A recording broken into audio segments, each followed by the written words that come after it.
ఆ సర్వేశ్వరుడే సర్వలోక పాలకుడు, సర్వభూపాలులను మించిన సర్వోత్తముడని, మహారాజాధిరాజాయ అని పురాణాలు కీర్తించినట్లుగా తన సర్వలోక సార్వభౌమత్వాన్ని ప్రదర్శిస్తూ సర్వభూపాల వాహనంపై విహరిస్తారు స్వామి. సర్వభూపాల వాహనము పైన వేడుకగా ఏడికగా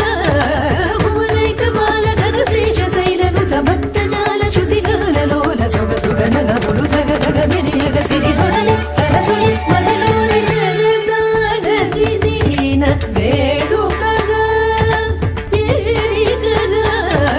భువనైక బాలగద శేషశైలనుత భక్తజాల శృతిగాలలోల సొగసుగనగములు తగగగ మెరియగ సిరిదొరలి సరసులి మలలోని శరణాగతి సర్వభూపాల వాహన